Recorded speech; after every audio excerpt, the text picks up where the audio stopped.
Welcome back, friends. I am Rishikesh Sharan.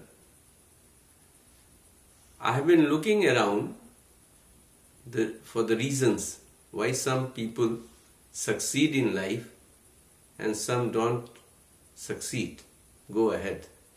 Just as in a race of horses, a swift horse goes ahead of the lazy horse.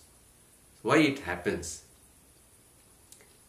One of the main reasons which I have found is that we are carrying the negativities of our past and we are not ready to give them up, as if we are carrying a baggage of the past. So what happens that it is like the driving a car. We are making all the efforts, so our one leg is on the accelerator, but the other leg is also on the brake. Negativities are pulling us back, and with the right leg we are trying to push the accelerator. Now, can the car go ahead if the accelerator and brake both are being pressed simultaneously? Obviously not. The car will get heated. So the brake has to be left, accelerator has to be pressed, and that is how the car will move ahead. Success will come. So one of the main reasons why we don't succeed is that we don't allow the past to let go, and we keep on carrying the memories of the past, whatsoever wrong had happened to us. How long shall we carry the memories? Think of Thomas Edison. He experimented for 10,000 times before he invented the bulb. Think of Colonel Sanders from the KFC. He made attempts 1,000 times before he succeeded to sell his first chicken product, Kentucky Fried Chicken. So if they remembered and focused only on their past, how would they succeed? We have to give up the negativities of the past. We have to look ahead and proceed. Friends, life is like a diary. Some pages of the diary in the past have been written, but there are still many more left to be written. What we will write in the future will decide our destiny in the future. And if we keep on only thinking and brooding about the past, how shall we write the fresh pages? Past pages have to be forgotten. Now this is about oneself, about myself, that I must do to myself. We are also not ready to forget and forgive the misgivings which we have created with others. He abused me, he spoke wrongly to me, he showed anger to me. All these things we remember. And if we remember this all the time, how shall we forgive him? The enmity between me and him will never end. I will always have negative thoughts about him.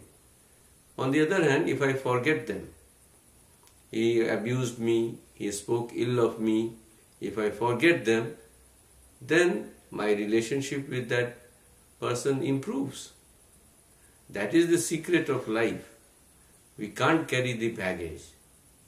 There is a saying in the Buddha's teachings, in the Dhammapada, in the 5th verse, he says, hatred will never cease with hatred.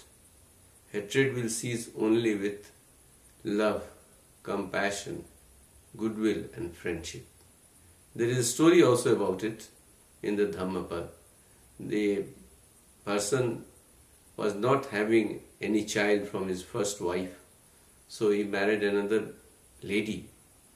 The first wife was very jealous, and whensoever a baby will be able to born, she will give some medicine by which the baby will die. Ultimately, she gave some medicine also by which the baby and the mother both died. And in the future births, they kept on taking revenge from each other till the time the Buddha was born. When Buddha was giving lectures in a place, Avasti, one of the ladies went with her son before the Buddha and requested to protect the son from the other lady.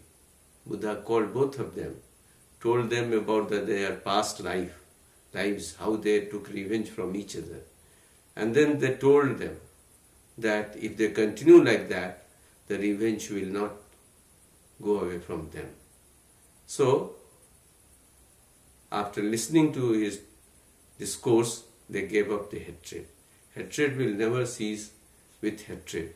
Hatred will cease only with love, compassion, goodwill, and friendship.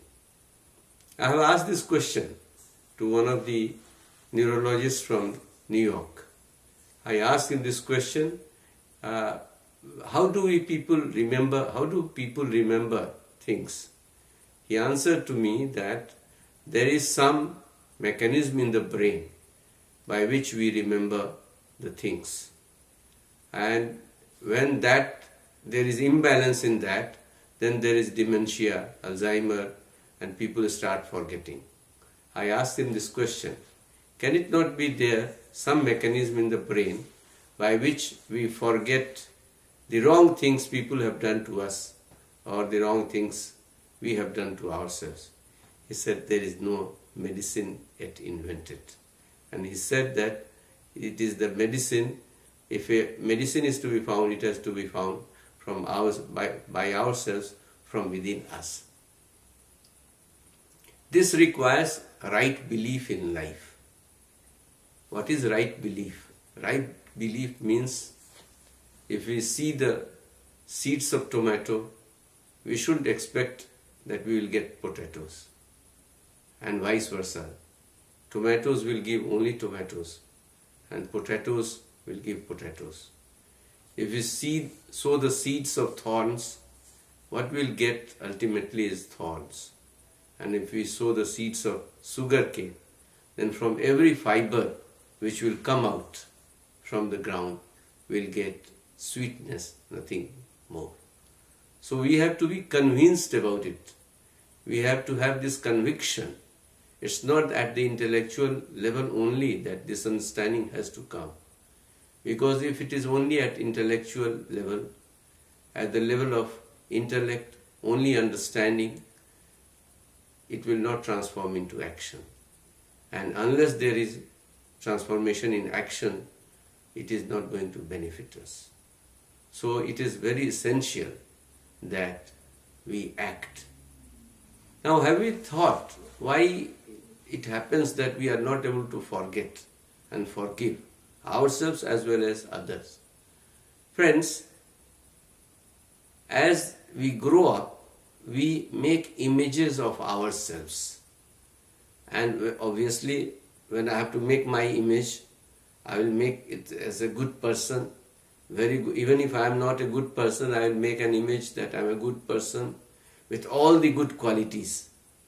And similarly, if I make images of others based on my experience with them, I make the images. Now suppose somebody has ill-treated me today on the 1st of January 2019. If I meet him after 5 years, what happens?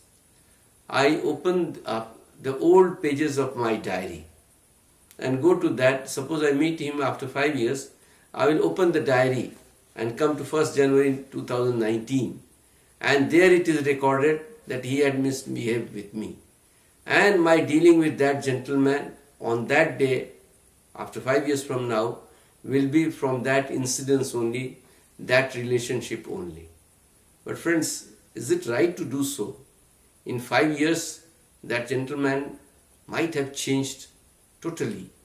Or it might be that after he had misbehaved with me, after 5 minutes only of that, he would have realized that he had done wrong, and he might be a changed man. So what right I have to carry that image about that man for all these 5 years. He might be a changed man.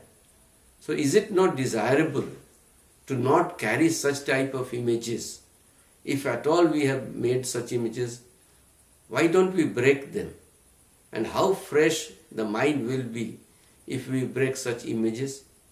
Will it not be all the ill wills which I had with others, all the ill treatments which people had with me, suppose at the time of sleeping, I all forgive them, I break them as if I am dying. So with the death everything is gone. And when I get up in the morning, I get up with a fresh mind, a blossoming mind of rose, beautiful rose, fresh mind with the fragrance of dew. And will not such mind be a constructive mind? Will it not be useful to me? Will it not be useful to the society? So can we not do it? Yes, friends, there have been saints and sages who have done it. We can do it provided we act. The tragedy is that we know much, but we don't want to act, because action requires a lot of self-discipline and hard work. So we don't want to do that, and we theorize it, discuss it, and then argue also whether at all it is possible to forgive and forget. It is a good saying, I have read somewhere that if you can't forget something, forgive him. And if you can't forgive someone, forget it. If you can't forgive, forget it. If you can't forget, forgive it. So that is the best thing in life. Even Buddha, when he talks about the Eightfold Path, one of the paths which he mentions is the right remembrance. He says that we must remember the right things in life and not the wrong things. How beautiful the life will be if we remember only the right things and not the wrong things. I don't mean that we should forget about the factual things. If I have to go from Long Island to Manhattan, I should forget the train that I have to take it from Little Neck or Great Neck. No, I am not talking about the factual things. They are very essential in life. But those psychological things which determine my behavior with myself and my behavior with others, that needs a re-look, a re-examination. And any person, a responsible person, a person who wants to go ahead in life, will definitely look into it. Because in ultimate analysis, if we look at the people around, only those have gone ahead in life who have tried to manage their mind properly and acted accordingly, so that if they act consistently and diligently, they succeed ultimately. So friends, let us take a pledge that we will forget the past, that which we cannot forget will forgive, that which cannot forgive will forget, and act diligently, ardently, in the right spirit, so that we succeed in life. Thank you.